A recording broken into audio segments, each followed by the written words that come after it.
मैं प्रश्नों से भरा हूं, आप उत्तरों से। क्या मैं आशा करूं कि आप मेरी सारी जिज्ञासाओं का समाधान कर देंगे? यदि आप आश्वासन दें तो मैं सन्यास तक लेने को तैयार हूं। भाई दास भाई, भाई कैसी बहकी बहकी बातें कर रहे हो? सन्यास तक, जैसे कि कोई कहे कि जहर तक पीने को तैयार। ऐसी झंझट में ना पड़ो। अच्छे भले आदमी चंगे आए चंगे ही जाओ, क्या बिगड़ना है? और तुमसे किसने कहा कि मैं उत्तरों से भरा हूं? हां, प्रश्नों से खाली हो गया हूं। तुम प्रश्नों से भरे हो, मैं प्रश्नों से खाली हूं। उत्तरों से मैं भरा हूं, इस भ्रांति में ना रहो। मैं कोई पंडित नहीं हूं। हां, तुम्हें भी प्रश्नों से खाली होना हो तो मुझसे जुड़ सकते हो, वही सन्यास है। प्रश्नों के उत्तर नहीं होते। सद्गुरु प्रश्नों के उत्तर नहीं देता है, प्रश्नों को तोड़ता है। तुम जरा गौर तो करो कि मैं तुम्हारे जो प्रश्नों को उत्तर देता हूं वो उत्तर,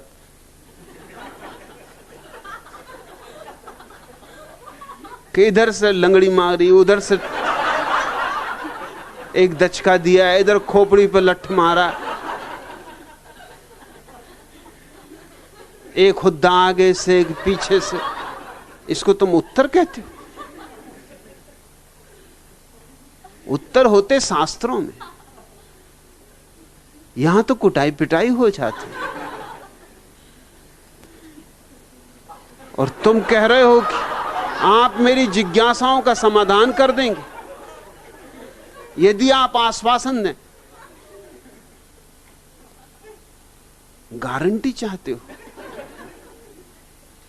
एक ही बात की गारंटी दे सकता हूं कि तुम्हारे प्रश्नों को नष्ट कर दूंगा, एक एक प्रश्न को उखाड़ कर फेंक दूंगा, और उत्तर बाहर से नहीं आते।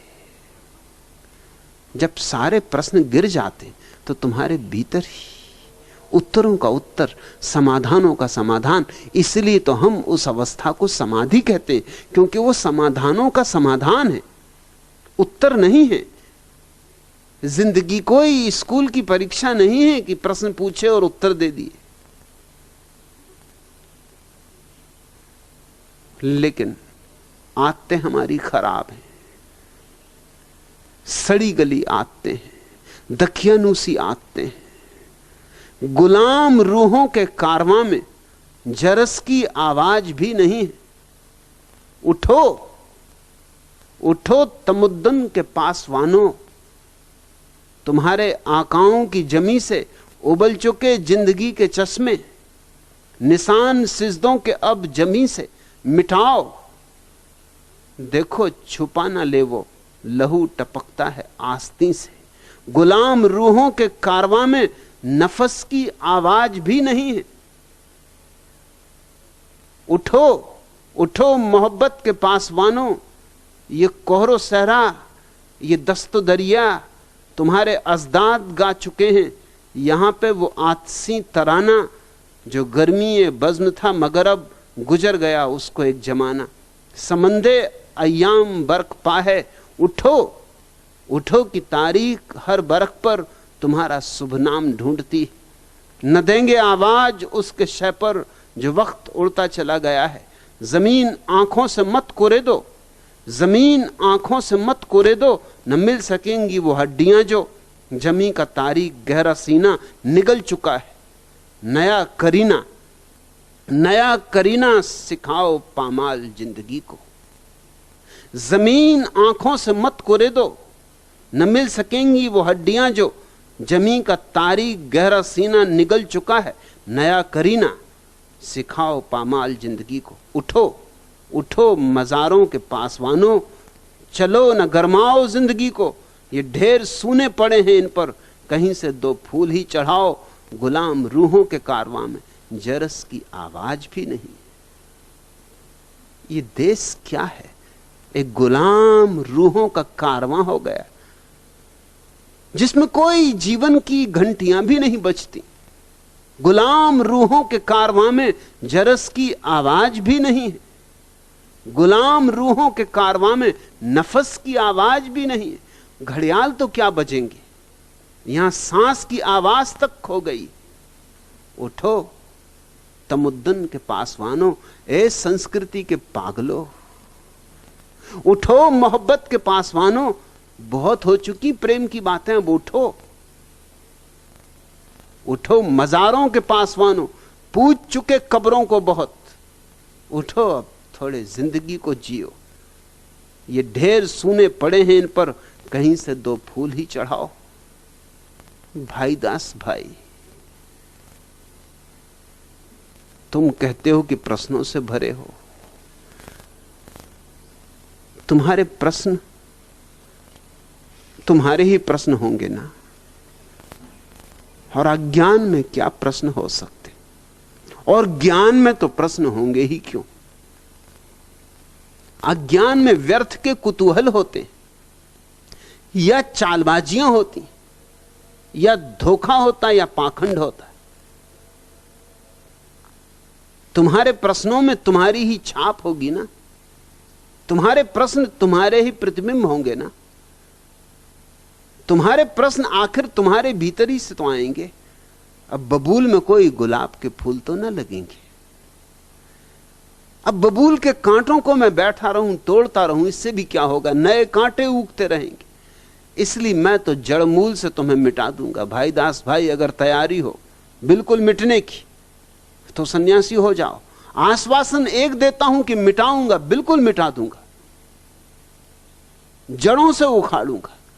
कहीं कुछ शेष ना रहेगा तुम्हारा तुम में, और जब तुम्हारा तुम में कुछ भी शेष ना रहेगा तो पा जाओगे तुम सभी समस्याओं का समाधान। दादा चूहड़मल फूहड़मल बीमार थे, डॉक्टर के यहां गए। डॉक्टर ने सब जांचा परखा और 2 दवा की गोली देकर कहा, एक सुबह एक शाम खाना, बस एक ही दिन में बिल्कुल चंगे नजर आओगे। दादा घबराकर बोले, क्या आप बोले बड़ी डॉक्टर, नंगे नजर आओगे? डॉक्टर ने कहा कि नहीं नहीं, मैंने कहा चंगे हो जाओगे, यानी मेरी दवा इतनी बढ़िया है कि एक ही दिन में बिल्कुल ठीक हो जाओगे। दादा बोले, अच्छा अच्छा यह बात है, बड़ी यह तो बताओ कि दवा काहे के साथ खानी? जवाब मिला, चाय या दूध के साथ खाइएगा। दादा को संतोष न हुआ, बड़ी डॉक्टर हमको तो एक बात बोल दो, या चाय या दूध, हमको दोहरी बातें ठीक नहीं लगती। डॉक्टर ने कहा, अच्छा तो दूध के साथ गोली लीजिएगा। दादा ने पूछा, दूध गाय का या भैंस का? डॉक्टर ने कहा, माफ करिए मुझे और भी मरीज देखने हैं, अब आप ही अकेले तो नहीं कि आपसे ही थोड़ी सिर मारता रहूं। आपको जो दूध मिल जाए उसी के साथ ले लेना, उसमें कोई फर्क नहीं पड़ता। दादा बोले, बड़ी डॉक्टर गुस्सा क्यों होते हो? हम आज पहली बार ही एलोपैथी का इलाज करवा रहे हैं, इसलिए सब बातें क्लियर जानना चाहते। ना हमारे घर गाय है ना भैंस, बकरियां हैं। यदि बकरी के दूध के साथ गोली खा लूं तो कोई नुकसान तो नहीं है ना? उत्तर मिला नहीं, मगर दादा की जिज्ञासा भी समाप्त न हुई। बड़ी एक बार और बताओ ना, दूध गर्म चाहिए या ठंडा? डॉक्टर ने पिंड छुड़ाने के लिहाज से कह दिया कुनकुना। दादा बोले, ठीक, दूध गिलास में पीना कि कटोरी में? डॉक्टर को गुस्सा आ गया, साईं अब घर भी जाइए ना, आपको कुछ और काम नहीं है क्या? दादा बोले, काम क्यों नहीं है, पर जब हमने आपको पूरी फीस दी है तो बदले में हमें भी पूरी जानकारी तो दीजिए। बताइए कि दूध खड़े खड़े पीना है कि बैठकर पीना है?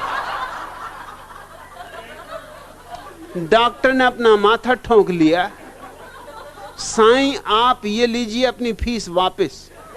10 का नोट पकड़ाते हुए उसने कहा, खुदा के वास्ते अब मेरा पीछा छोड़िए।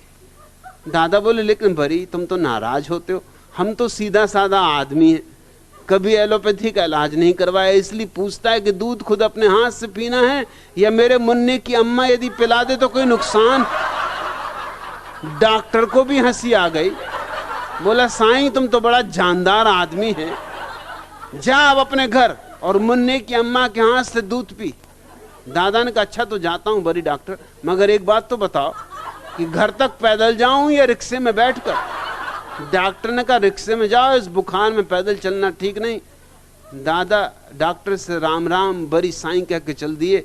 डॉक्टर ने संतोष की सांस ली, लेकिन आश्चर्य की बात तो तब घटी जब आधा घंटे बाद दादा लौट आए और बोले बड़ी डॉक्टर तुम कैसा इंसान है, हमको यह नहीं बताया कि कौन सी गोली सुबह खानी और कौन सी शाम को खानी। हमारा मुन्ने की अम्मा ने हमको बहुत डांटा। डॉक्टर ने संयम साध कर कहा यह सुबह खाइए और ये शाम को। दादा बोले तुम्हारी भूल के कारण हमको वापस आना पड़ा, भरी हमको फिर से घर जाने के लिए 10 रुपया रिक्शा का भाड़ा दो, वरना हम कैसे जाएंगे। डॉक्टर ने आधा मिनट गंभीरता से सोचा और चुपचाप 10 का नोट दादा के हाथ में थमा दिया। इसी में ज्यादा भलाई थी। दादा मुस्कुराते बाहर आए और वेटिंग रूम में बैठी अपनी बीबी को आंख मारकर बोले लोग कहते हैं कि जाको राखे साइयां मार सके न खोए। ऐसा कहने वाले निरे मूर्ख हैं, गधे। उनको कहना चाहिए जाको लूटे साइयां बचा सके न कोई। बीबी हंसती हुई उठी और बोली तो फिर आज कौन से पिक्चर चला जाए मुन्ने के पापा, इस डॉक्टर से आज कितने रुपए वसूल करे। अरे बरी बोलो ना, तुम्हारी जिज्ञासाएं भाईदास भाई किसी काम ना आएंगी। यहां तो जिज्ञासाएं तोड़नी है, यहां तो प्रश्न गिराने। उत्तर मेरे पास कोई नहीं है, उत्तरों का उत्तर है और वह तुम्हारे भीतर है। उसे खोजने का रास्ता बता सकता हूं।